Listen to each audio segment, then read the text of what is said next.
आपल्या e learning चॅनेलला subscribe करा. नमस्कार विद्यार्थी मित्र, आज आपण इयत्ता 7वी विषय भूगोल 8वा पाठ ऋतुनिर्मिती भाग 2चा स्वाध्याय अभ्यासणार आहोत.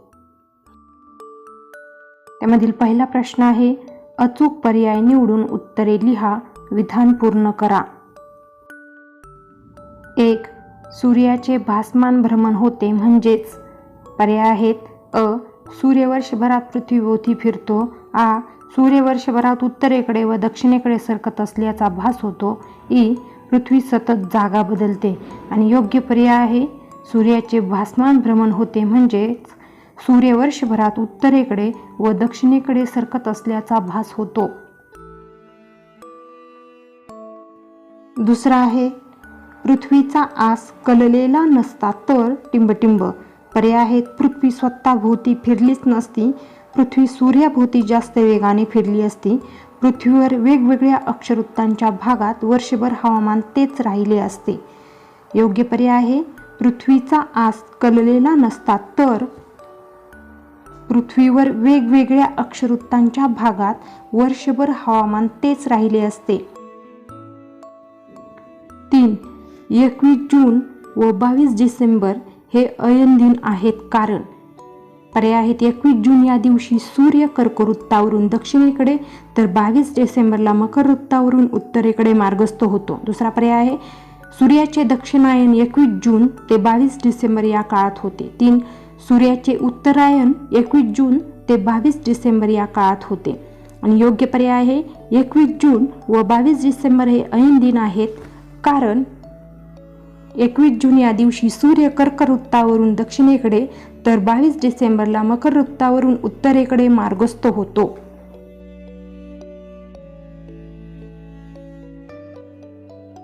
चार.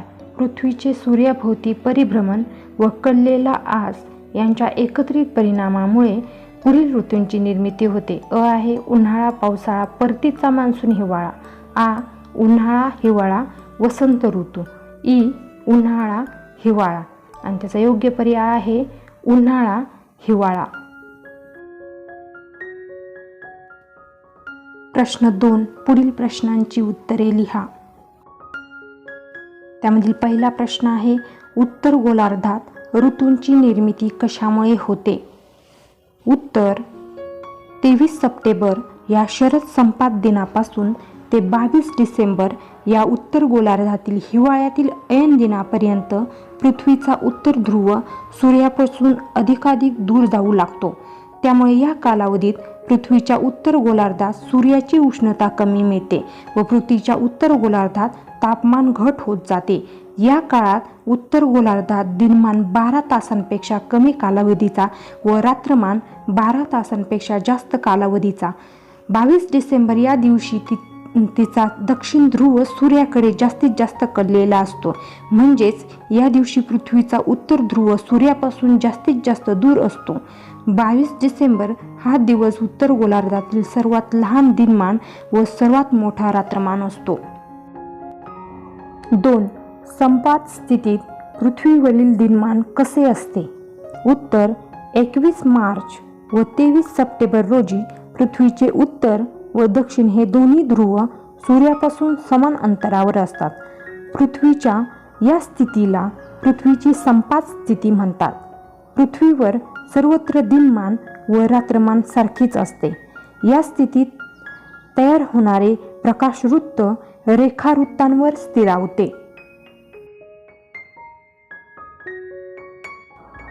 3. विषुवृत्तीय भागात ऋतूंचा प्रभाव का जाणवत नाही? उत्तर: विषुवृत्तीय भागात वर्षातील बहुतांश दिवशी सूर्यकिरणे लंबरूप पडतात व दिनमान व रात्रमान जवळजवळ सारखेच असते. विषुवृत्तीय प्रदेशात वर्षातील विविध काळात सूर्यापासून मिळणाऱ्या उष्णतेत विशेष फरक पडत नसल्यामुळे हवामानाच्या स्थितीत फारसा फरक होत नाही. त्यामुळे या भागात ऋतूंचा प्रभाव जाणवत नाही.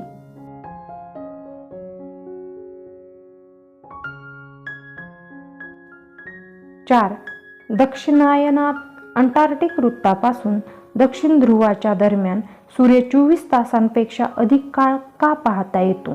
उत्तर, अंटार्क्टिका वृत्तापासून ते दक्षिण ध्रुव या दरम्यान सूर्यकिरणे कधीच लंबरूप पडत नाहीत. 23 सप्टेंबर ते 21 मार्च या कालावधीत पृथ्वीच्या दक्षिण गोलार्धातील अंटार्क्टिका वृत्त हे दक्षिण ध्रुव या दरम्यानचा प्रदेश 24 तास किंवा त्याहून अधिक काळ सूर्यासमोर येतो. त्यामुळे दक्षिणायनात अंटार्क्टिका वृत्तापासून दक्षिण ध्रुवाच्या दरम्यान सूर्य 24 तासांपेक्षा अधिक काळ पाहता येतो. 5 आहे, पेंग्विन ही प्रजाती उत्तर ध्रुवावर नसण्याचे कारण काय असेल? उत्तर, प्राचीन काळापासूनचे पेंग्विन या प्रजातीचे केवळ दक्षिण ध्रुवावर वास्तव्य असणे हे पेंग्विन प्रजातीही उत्तर ध्रुवावर नसण्याचे कारण असावे. प्रश्न 3, खालील विधानांतील चुका दुरुस्त करून विधाने पुन्हा लिहा. 1. पृथ्वीच्या परिभ्रमण कालानुसार गती कमी अधिक होत असते. उत्तर, बरोबर. 2. आपण उत्तर गोलार्धातून पाहिले असता आपणास सूर्याचे भासमान भ्रमण झालेले दिसते. उत्तर आहे चूक.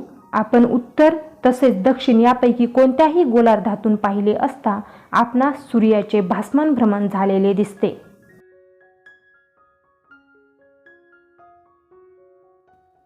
3. विषुव दिनाच्या तारखा प्रत्येक वर्षी बदलत असतात. उत्तर आहे बरोबर.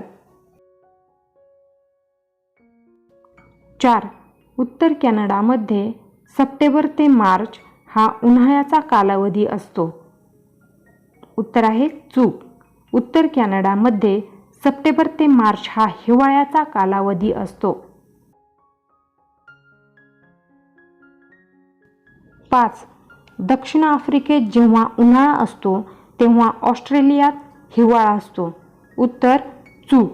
दक्षिण आफ्रिकेत जेव्हा उन्हाळा असतो तेव्हा ऑस्ट्रेलियातही उन्हाळा असतो. 6. वसंत संपात व शरद संपात स्थितीत दिनमान लहान असते. चूक. वसंत संपात व शरद संपात स्थितीत दिनमान व रात्रमान समसमान असते. प्रश्न 4. खालील आकृतीतील चुका सांगा.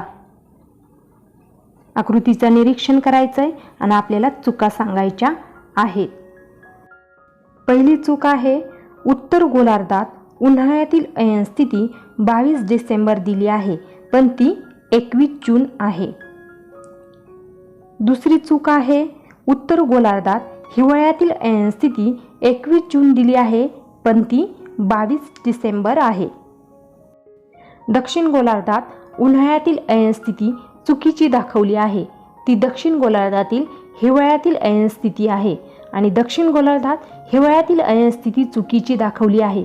ती दक्षिण गोलार्धात उन्हाळ्यातील अयन स्थिती आहे. याप्रमाणे चुका दाखवल्या आहेत. पुढील प्रश्न आहे, दक्षिण गोलार्धातील ऋतुचक्र दर्शवणारी आकृती काढा. दक्षिण गोलार्धातील ऋतुचक्राची आपली आकृती दिलेली आहे. त्याचं व्यवस्थित निरीक्षण करायचं आहे आणि ती आकृती आपल्या वहीमध्ये काढून घ्यायची आहे.